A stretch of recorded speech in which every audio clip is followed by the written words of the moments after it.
अस्सलामुअलैकुम। Kitchen with Shaheen aunty में मैं आप सबको खुश आमदीद कहती हूँ।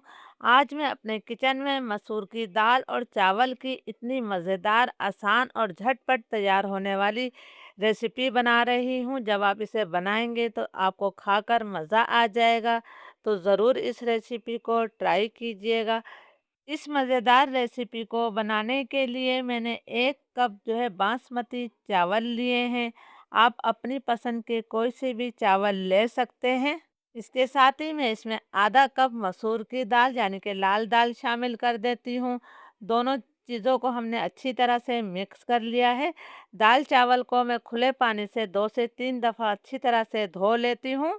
दाल चावल को मैंने खुले पानी से अच्छी तरह से धो लिया है, तो अब मैं इसके अंदर पानी शामिल कर देती हूँ। इसे हम आधे घंटे के लिए भिगो कर छोड़ देते हैं।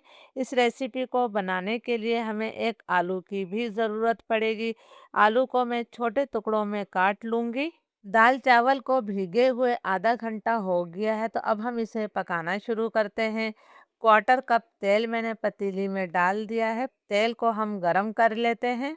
तेल गरम हो गया है तो एक दरमियाने साइज़ की प्याज को मैंने बारीक स्लाइस करके शामिल कर दिया है।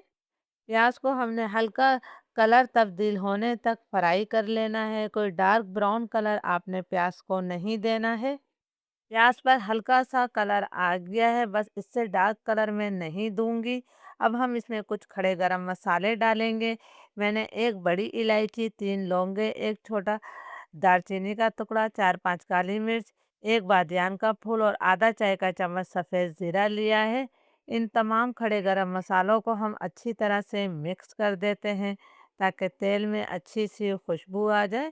खड़े गरम मसालों को मैंने मिक्स कर लिया है। 1 चाय का चम्मच भरकर मैंने अदरक लहसुन का पेस्ट शामिल किया है। यहाँ पर हमने अदरक लहसुन की भी 2 मिनट तक भुनाई कर लेनी है ताकि इसका कच्चापन ख़त्म हो जाए। अदरक लहसुन हमारा भुन गया है, इसमें से खुशबू आने लगी है। अब मैं एक दरमियाने साइज़ के टमाटर को छोटे टुकड़ों में काट कर डाल देती हूँ। एक मैंने मोटी वाली हरी मिर्च डाली है। ये हरी मिर्च ज़्यादा तेज़ नहीं होती है। इसके साथ ही 1 चाय का चम्मच मैंने नमक शामिल कर दिया है। नमक हम बाद में चख भी लेंगे। 2-3 मिनट तक यहाँ मैं टमाटर की भी भुनाई करूँगी ताकि टमाटर हमारे नरम हो जाएं। 2-3 मिनट तक मैंने टमाटरों की भुनाई कर ली है। आप देख सकते हैं कि टमाटर हमारे नरम हो गए हैं। फ्लेम अब मैं बिल्कुल लो कर रही हूँ। इसके अंदर हमने कुछ मसाले डालना है। 1 चाय का चम्मच में भरकर कुटा हुआ धनिया शामिल कर रही हूँ। आधा चाय का चम्मच मैंने कुटा हुआ ज़ीरा शामिल किया है। यह भुना हुआ ज़ीरा नहीं है। आधा चाय का चम्मच मैंने कुटी हुई लाल मिर्च डाल दी है। थोड़ा हम पानी डाल देते हैं ताकि मसाले हमारे जले ना। नमक हम पहले ही शामिल कर चुके हैं।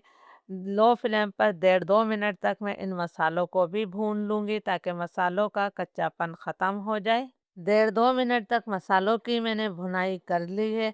अब हमने जो एक आलू लिया था उसे मैंने छोटे टुकड़ों में काट कर डाल दिया है। आलू को भी हमने मसाले के साथ अच्छी तरह से मिक्स कर लेना है। प्लीज़ अगर आप लोगों को वीडियो अच्छी लग रही है तो इसे ज़्यादा से ज़्यादा लाइक और शेयर ज़रूर कीजिएगा। और चैनल पर नए हैं तो चैनल को सब्सक्राइब कीजिएगा। आलू को मैंने 2 मिनट तक अच्छी तरह से मसाले के साथ मिक्स कर लिया है। अब हमने इसके अंदर दाल चावल के हिसाब से पानी डालना है।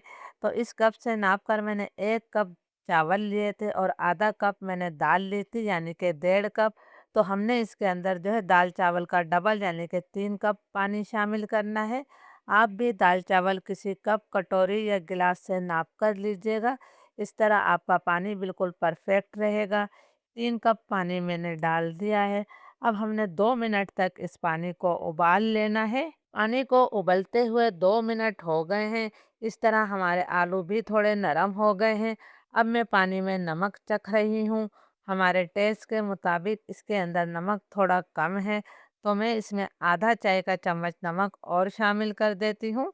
आप अपने टेस्ट के मुताबिक नमक डालिएगा। इसके साथ ही मैं भीगे हुए दाल चावल शामिल कर देती हूँ। दाल चावल को भीगे हुए आधा घंटा हो गया है। इनका तमाम पानी मैंने निकाल दिया है। तमाम दाल चावल मैंने डाल दिए हैं। अब हम इसे हल्के हाथों से मिक्स कर लेते हैं। फ्लेम मैंने हाई रखा हुआ है। हाई फ्लेम पर हम इसे ढककर जो है 5 से 6 मिनट तक पकाएंगे, ताकि इसका ज़्यादातर पानी जो है वो खुश्क हो जाए। हाई फ्लेम पर दाल चावल को पकते हुए 5-6 मिनट हो गए हैं। आप देख सकते हैं कि इसका ज़्यादातर पानी खुश्क हो गया है। तो अब हमने एक दफ़ा इसे हल्के हाथों से फिर मिक्स कर देना है। जल्दी जल्दी चम्मच मत चलाइएगा, वरना आपके दाल चावल जो है वो टूट जाएंगे। अब मैं पतीली के नीचे लोहे का तवा रख रही हूँ। पतीली के नीचे मैंने लोहे का तवा रख दिया है। फ्लेम मेरा अभी हाई है। ऊपर से मैंने 1 खाने का चम्मच घी भी शामिल कर दिया है। 2 मिनट तक फ्लेम में हाई रखूँगी, ताकि तवा गरम हो जाए। 2 मिनट बाद फ्लेम में बिल्कुल लो कर दूँगी, और लो फ्लेम पर हमने इसे 10 मिनट का दम दे देना है।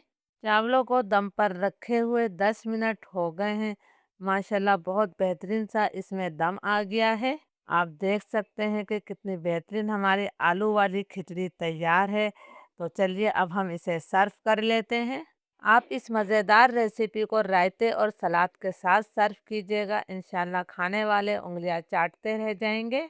इजाज़त दीजिए। अल्लाह हाफिज़।